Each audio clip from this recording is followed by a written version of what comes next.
Right. I've got someone on the phone line who's going to ask me a question.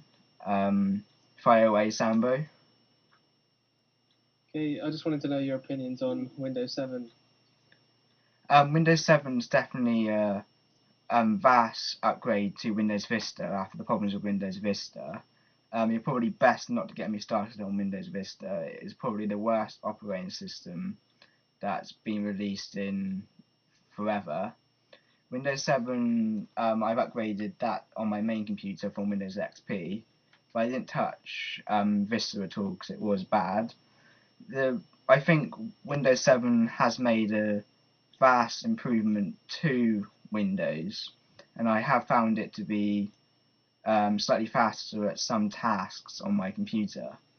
But I don't think the Mac sort of like copies do work with Windows 7 too well.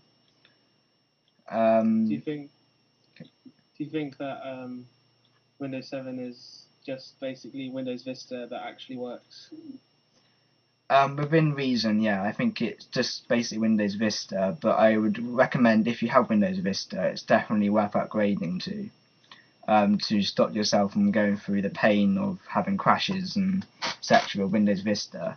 They have made a few improvements in Windows 7, which I do like. Like the voice recognition seems to be a lot better than it has been in Windows XP and Vista.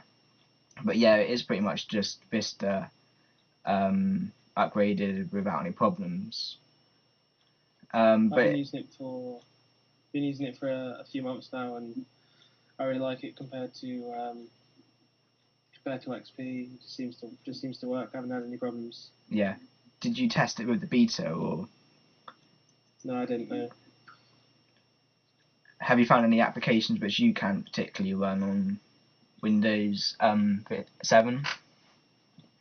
I don't know. Is there a is does Spybot work on Windows 7? Yeah, Spybot does work on Windows 7. Have you not come across using any applications in Windows XP mode yet? I've There's a few like specialist audio applications which I've had to run in the virtual machine, but other than that, most stuff seems to work. Yeah, I found exactly the same with my applications as well. I don't think I've actually had to use any applications in virtual machine. But I would Yeah. recommend if you are going to upgrade to Windows 7, don't bother with the Ultimate Edition. The Ultimate Edition is a big waste of money, in my opinion, because all you're getting is BitLocker, which you can password protect your files for free anyway with applications. And why do you want to pay for language packs you're never going to use? So I myself have Windows Professional, and I wouldn't never dream of upgrading to Ultimate, as it seems a big waste of money. Yeah, I'm also using Professional. Yeah. And I wouldn't bother with Windows 7 Basic either. You're not really gaining much unless, of course, you're running Vista, and you definitely want to upgrade to Windows 7, no doubt about it.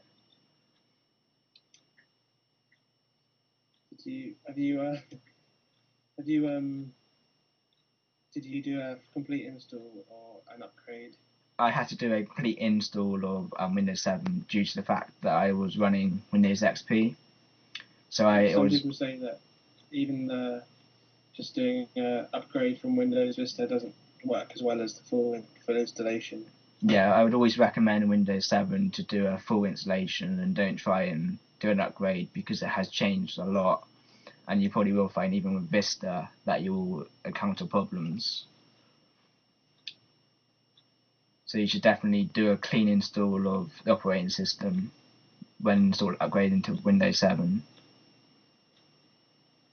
But first, of course, make sure that all your drivers are supported before you installing Windows 7. So you should go and download the Windows 7 Update Advisor just to be sure that I you're. found I found that some companies are being quite slow on releasing updated drivers. Typically, yeah, but in most cases you can probably install Vista drivers anyway. And if you have Windows 7 Professional, you could also use a virtual machine to install drivers, which is one I did for my computer, which I couldn't get the sound to work on. until the driver was released. So I used the XP driver and used a virtual machine to install the driver. And also you can also sometimes right click on the exe file or the installation file and run in Windows XP mode without installing the virtual machine. That sometimes also makes a driver run as well. I think one of the biggest problems has been,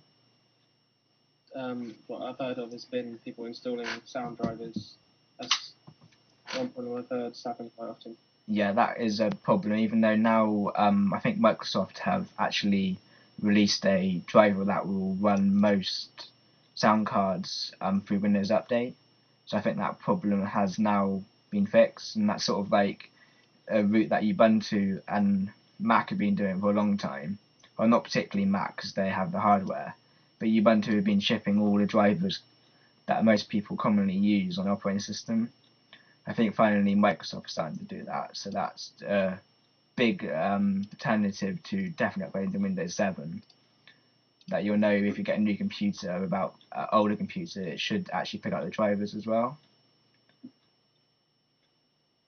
Cool. So does that answer your question on my views on Windows 7? Yep. Cool. Hope to speak to you again soon. Okay.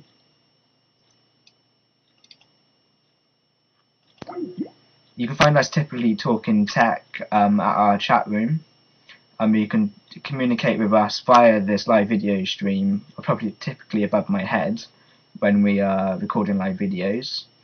You can also check out our website where we're typically talking technology, and you can also post your own blog post or technology related things at the website. You can also head over to our forum where if we're not doing a live video show you can ask questions, and many people over at the forum will help you with your question.